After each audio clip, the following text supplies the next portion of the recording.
স্বাধীন সার্বভৌম আমার এই প্রাণ প্রিয় মাতৃভূমি বাংলা হতে সে মহান নেতার প্রতি সালাম পৌঁছাতে চাই, যিনি দলিত, শোষিত, শঙ্কিত, ভীত, পদদলিত, নির্যাতিত, নিষ্পেষিত, নিপীড়িত, মাজলুম মানবতার চরম পরম বিশ্বস্ত বন্ধু, আকে নামদার তাজেদারে মদিনা, মক্কার জ্যোতি, মদিনার মতি, আমাদের দুকুলের সাথী, কবর হাঁস হরমি ঝান ফুলসিরাতের একমাত্র কাণ্ডারি, বিশ্ব সভার সভাপতি, সেই নবীজির প্রতি আজকের এই তাফসিরুল কোরআন মাহফিল থেকে অন্তরস্থল হতে, হৃদয়ের গহীন কন্দল থেকে, মনের মণিকুটা হতে সশ্রদ্ধ ভালোবাসা নিবেদিত সালাম।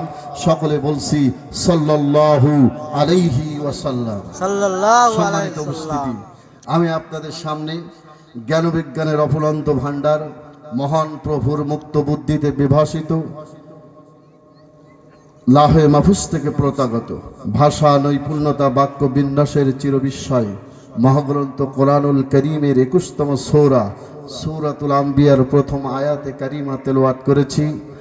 এই আয়াতের উপরে ভিত্তি করে বর্তমান প্রেক্ষাপটের আলোকে জনগণ গুরুত্বপূর্ণ বিষয়ের উপরে আলোচনা রাখতে চাই। আমি যে বিষয়টির উপরে কথা বলবো, আলোচনার বিষয় হচ্ছে পরকালীন হিসাব। কাজেই ঐক্যজোট, মহাজোট, আমলিগ, বিএনপি, জাতীয় পার্টি, জাসদ, বাসদ, ওয়ার্কাস, সার্কাস, লোকসাল, বাকশাল, হাটাজারি, মাঝভান্ডারি, সরমনায়, আটরশি, দেওয়ানবাগি, চাচা কে কোন দল করেন আমার দেখার বিষয় নেই। আলোচনা হবে কোরআন থেকে, রাসূলুল্লাহর হাদিস থেকে, ইসলামের ইতিহাস থেকে। আলোচনা শুনে কলিজা জ্বলবে তার। আবুল আহাব, আবু জেহেল, উতবা, সাইবা, ওয়ালিদ বিন মুগিরা, নরেন্দ্র মোদী, অমিত শাহ, খুনি, ফ্যাসিস্ট, ইতিহাসের নিকৃষ্ট লেডিস ফ্রন্ট খ্যাত কুটনি বুড়ির রক্তের সঙ্গে মিল আছে যার। কথা বলেন ঠিক কিনা? কোরআন থেকে কথা শুনে খুশি হবে তারা। দুনিয়ার সমস্ত মন্ত্র তন্ত্র ভুলে গিয়ে একমাত্র আল্লাহর উপরে ঈমান রেখে রাসূলুল্লাহর ভালোবাসায় উদ্বুদ্ধ হয়ে কষ্ট করে মাহফিল শোনার জন্য বসে আছেন যারা। কথা বলেন ঠিক কিনা? সম্মানিত ভাইরা আমার, আমি আপনাদের সামনে এমন একটি কিতাবের কথা তুলে ধরেছি। এই কিতাব যেন তেন কিতাব না, বর্তমান পৃথিবীর সবচেয়ে বিস্ময়কর কিতাব আর কিছু না, যার নাম আল কোরআন। কি নাম বললাম ভাই?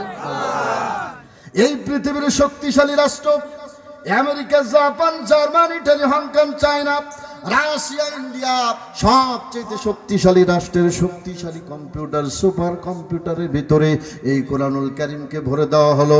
আর বলা হলো, গো কম্পিউটার, তুমি বর্তমান পৃথিবীর লেটেস্ট আবিষ্কারে তুমি তোমার ভিতর থেকে নির্ভুল তথ্যতা পাওয়া যায়। দুনিয়ার মুসলমানেরা বলে তোমার মধ্যে নাকি কোনো ভুল নাই।